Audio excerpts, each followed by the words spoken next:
नमस्कार साथियों, आज है चौथा दिन, छठ पूजा का चौथा दिन, जो कि आखिरी दिन होता है।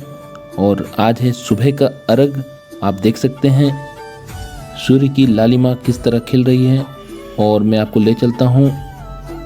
आज मैं सुबह 1 बजे उठ चुका था, क्योंकि मेरे पिताजी उस समय उठ चुके थे, तो उनके खड़खड़ाहट की आवाज़ें आने लगी। वो कुछ कार्य कर रहे थे, तो जिससे मैं भी उठ गया, क्योंकि मुझे भी पूरा कार्य करना था। छत की फिर से साफ़ सफाई करनी थी, घर की साफ़ सफाई करनी थी, और इन सारे कार्यों को करने में काफ़ी समय लगता। तो मैं 1 बजे रात में ही उठ गया। फिर मैंने पानी वगैरह फिर से मैंने फ्रेश वाटर इसमें फिल किया। फिर उसके बाद मुझे घाट सजाने के लिए टोटल सामान को लेके जाना था। तो फिर मैं ये सब कार्य करते हुए 4 बज चुका था। तो 4 बजे हम लोगों ने सूप को उठा के फिर लेके जाने का कार्य प्रारंभ किया। बच्चे भी लोगों ने भी सहयोग दिया।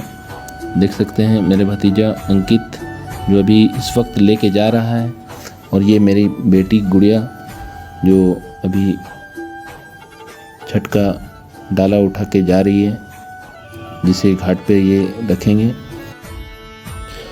अंकित और गुल्लू ने पहली बार डाला उठाया था, तो हम लोग काफ़ी परेशान थे कहीं वो लोग गिरा न दे, इसलिए इस बात का हम लोग बिल्कुल सचेत में थे कि मिसबैलेंस होने से पहले उसको हम लोग संभाल लेंगे।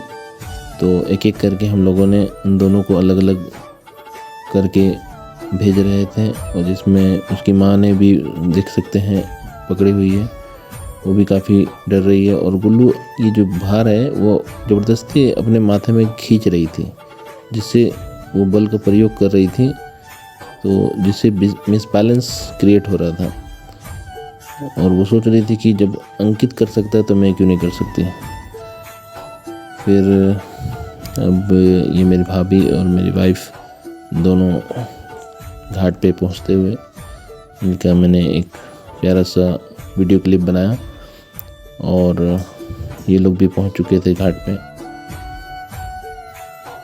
ये सुबह के 4 बज चुके हैं अभी, और यहाँ पे देख सकते हैं इन लोगों के द्वारा घाट में फूलों का अर्पण किया गया। इसके बाद मेरी माँ भी पहुँच गई थी। अभी सुबह के 4:30 बज चुके थे। 4:30 बजे तक हम लोगों ने घाट सजाने का कार्य प्रारंभ कर दिया था।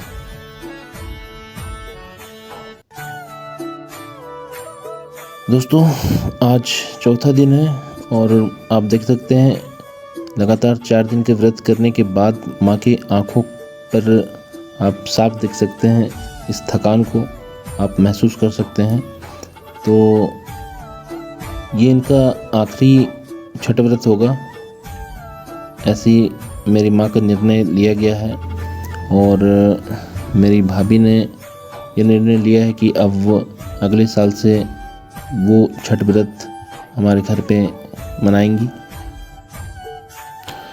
दोस्तों, आज 20 नवंबर है, और अभी तक सर्दियां यहाँ आई नहीं हैं। नहीं तो अभी तक आप देख रहे होते सभी शॉल वगैरह ओढ़े हुए रहते, और हम लोग जैकेट वगैरह पहने हुए रहते हैं। लेकिन अभी तक यहाँ पे ठंड नहीं आया। हो सकता है आपके इलाके में ठंड आ चुका होगा, लेकिन यहाँ अभी तक ठंड महसूस नहीं हो रहा है।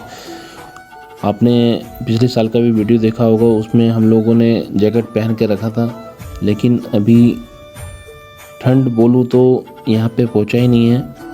और मुझे लगता है कि आने वाले 10 दिनों में शायद से सर्दी के मौसम चालू हो जाए, और धीरे धीरे देख सकते हैं रोशनी आती जा रही है। दोस्तों, जीवन में हमारे सूर्य के प्रकाश का बहुत ही महत्व है। अगर सूर्य का प्रकाश नहीं होता तो शायद हम लोग मनुष्य यहाँ जीवित नहीं रहते।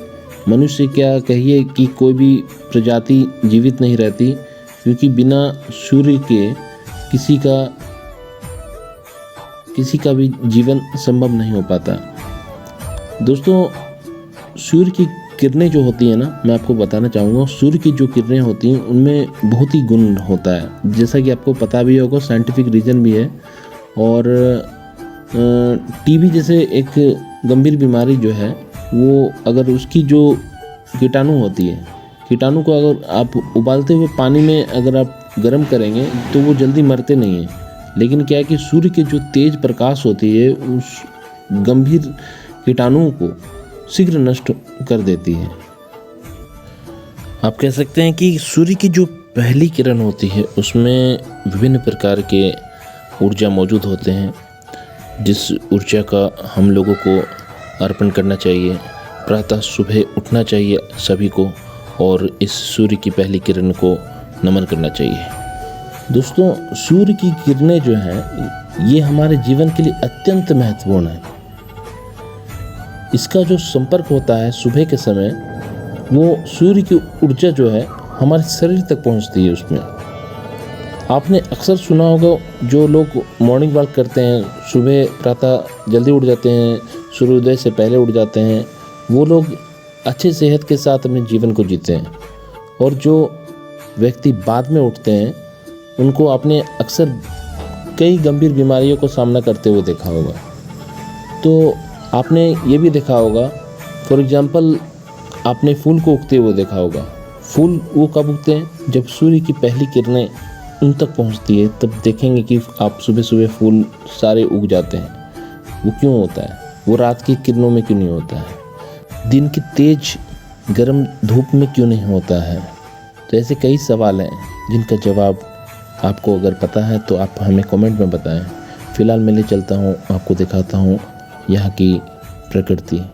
ये है अपना साहिबगंज और आप देख सकते हैं ये सुबह का समय है और अभी हम छठ पूजा का सेलिब्रेट कर रहे हैं अपने घर पे। ये है मेरा घर का छत और छत पे हम सभी मौजूद हैं। फ़िलहाल मैं आपको वापस ले आया हूँ इस वीडियो में ताकि आप ये बात भूलें ना। तो फ़िलहाल देख सकते हैं अभी सभी जो सूप है उसमें दिया गया है ताकि हर एक दिया जलते रहे। हर एक सूप पे दिया लगाया गया है और यहाँ पे सभी लोग आ चुके हैं धीरे धीरे करके और लोग आ रहे हैं जैसे जैसे समय हो रहा है।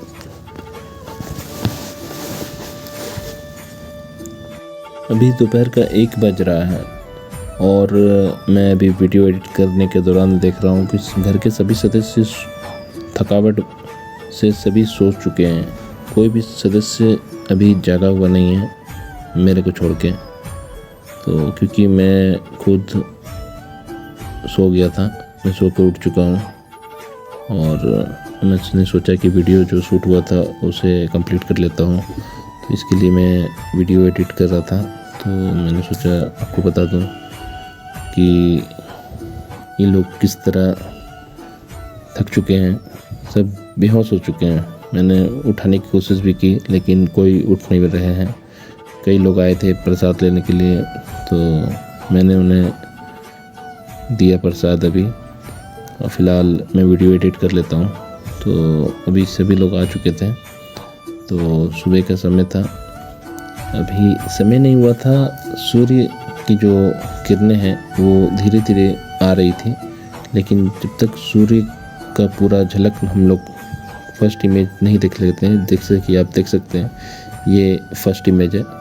ये फर्स्ट इमेज अभी दिखाई दे रहा है, अभी देख सकते हैं। अब कार्यक्रम स्टार्ट किया जा सकता है।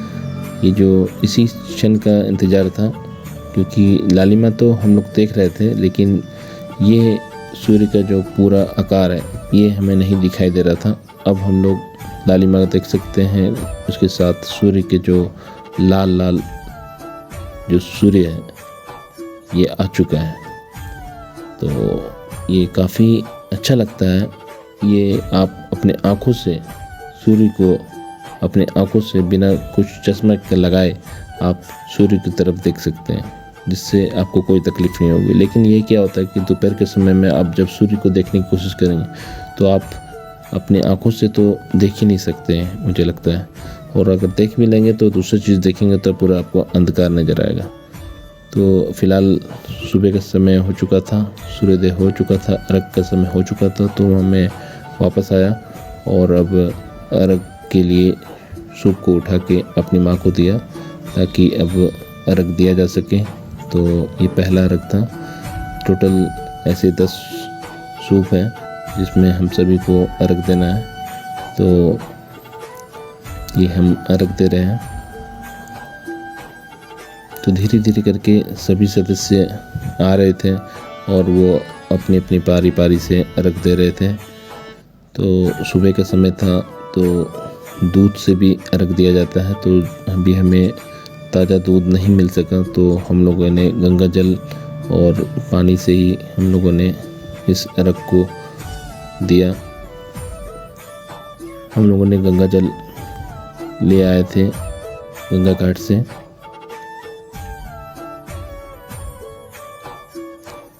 मेरी बेटी भी काफ़ी उत्सुक थी। सुबह वो भी 2 बजे उठ चुकी थी। वो भी अभी थक के सो चुकी है।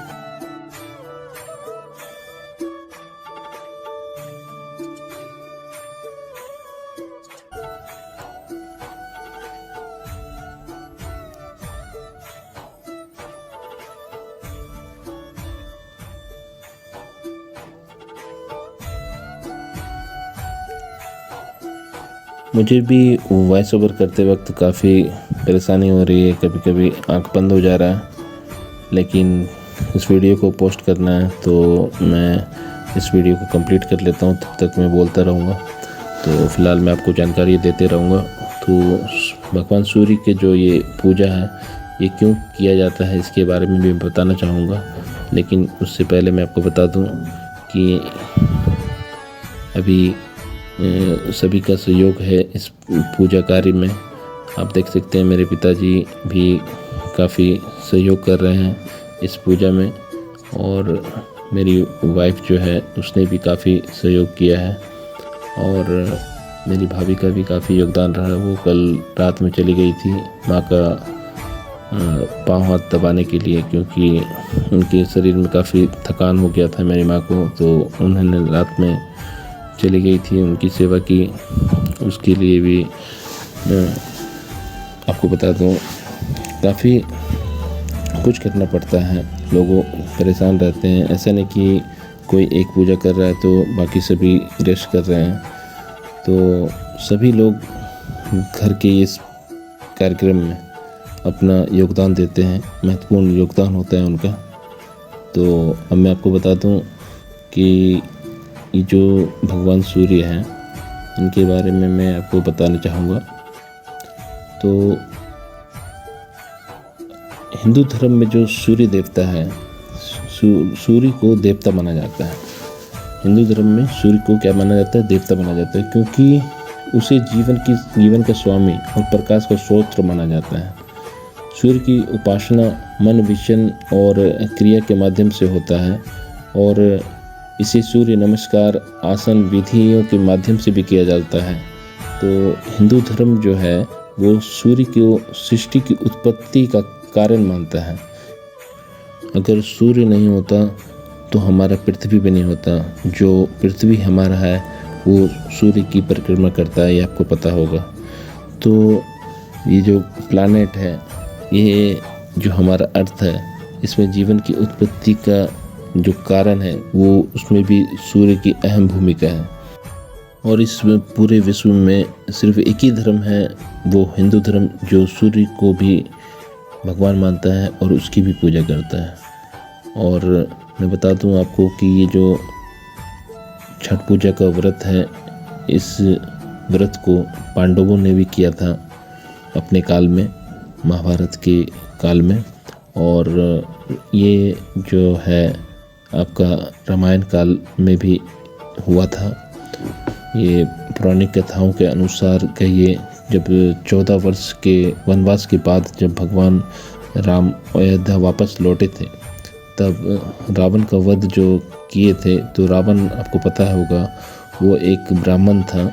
तो जब वो ब्राह्मण का वध करने के बाद जब ऋषि मुनियों ने उन्हें आदेश दिया था कि आप भगवान सूर्य का यज्ञ करना होगा आपको, और उन्होंने माता सीता को भी गंगा जल का छिड़काव कर पवित्र किया था। उसके बाद माता सीता ने भी ये छठ व्रत को किया था, जो कि 6 दिन का कहा जाता है कि उन्होंने पूजा किया था।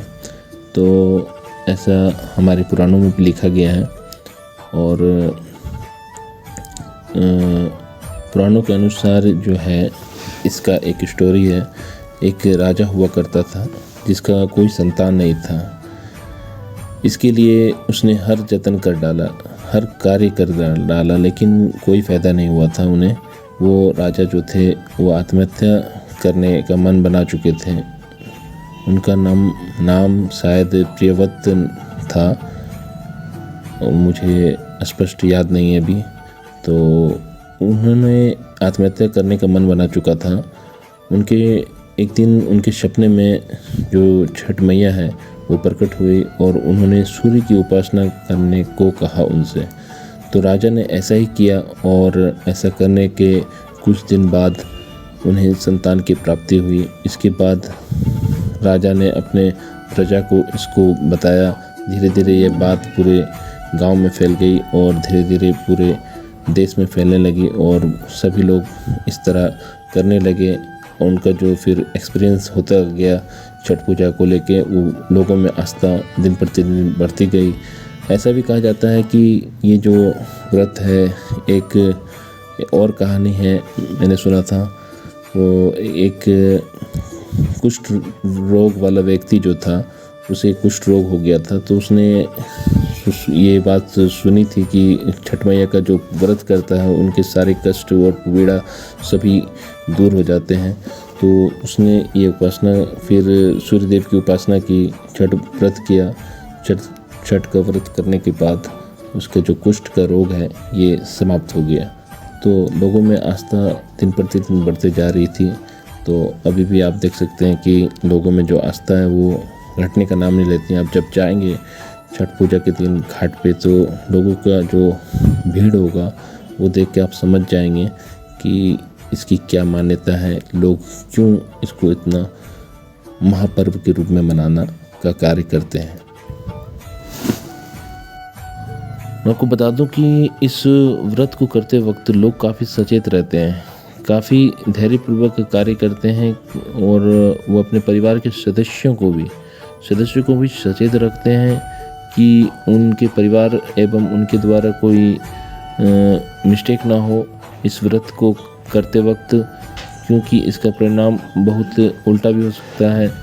तो लोग इसीलिए काफ़ी सचेत रहते हैं।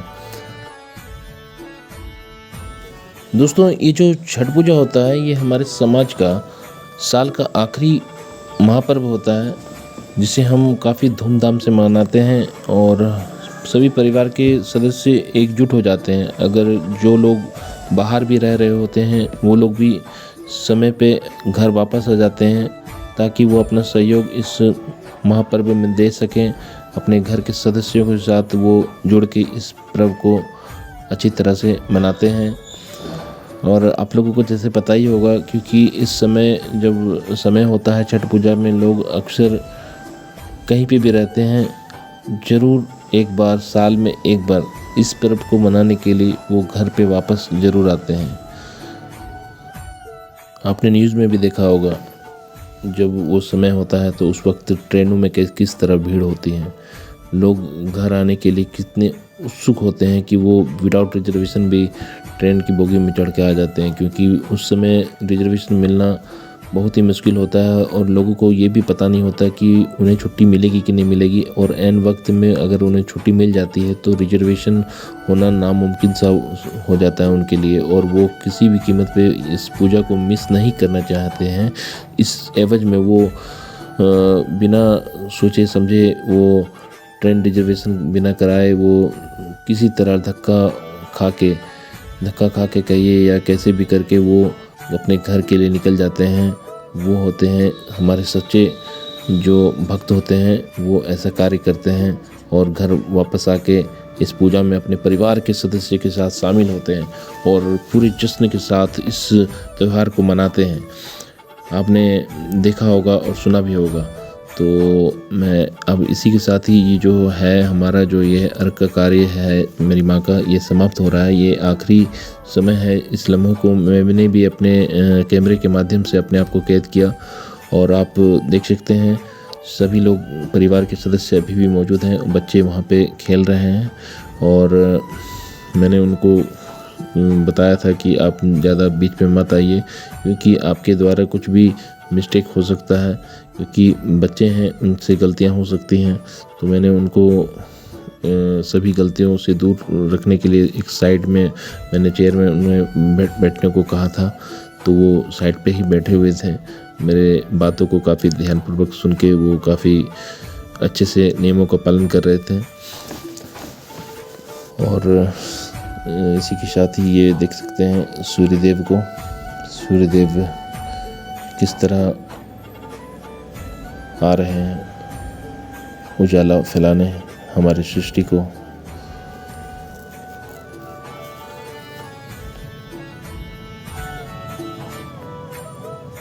अब यहाँ से जो है हमारा छठ पूजा का जो महापर्व है वो समापन की ओर बढ़ता हुआ।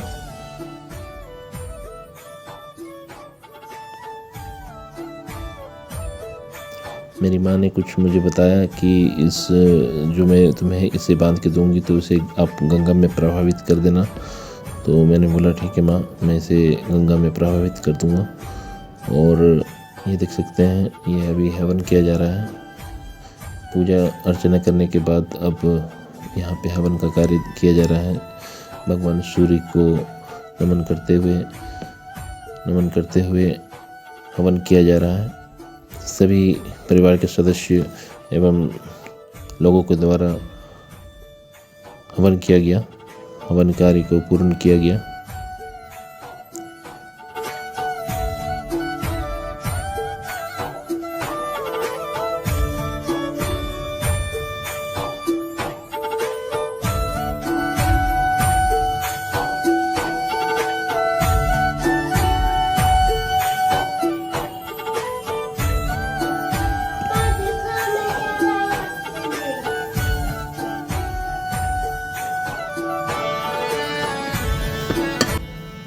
ये वीडियो काफ़ी बड़ा हो गया दोस्तों, समझ सकता हूँ ये वीडियो काफ़ी बड़ा हो गया, लेकिन मैं इतना बड़ा ब्लॉग नहीं बनाना चाहता था।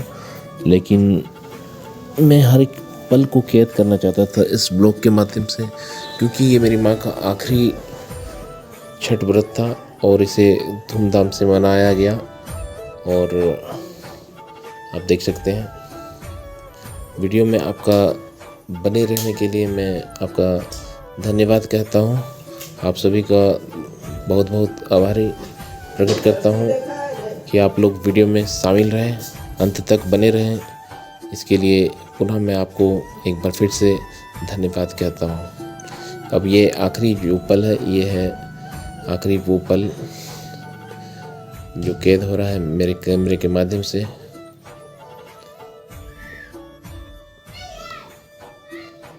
ये देखिए,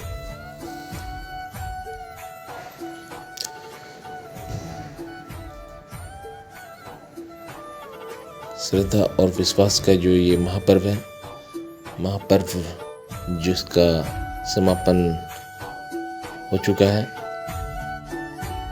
काफ़ी परिवार के सदस्य खुश थे और ये मैं और मेरी वाइफ, आप देख सकते हैं मेरे चेहरे पे 12 बजे हुए हैं, क्योंकि पूरा हालत जो है मेरा ख़राब हो चुका है, क्योंकि मैं थक चुका हूँ, मुझे काफ़ी नींद आ रही है। बाय बाय, फिर मिलेंगे नेक्स्ट वीडियो में।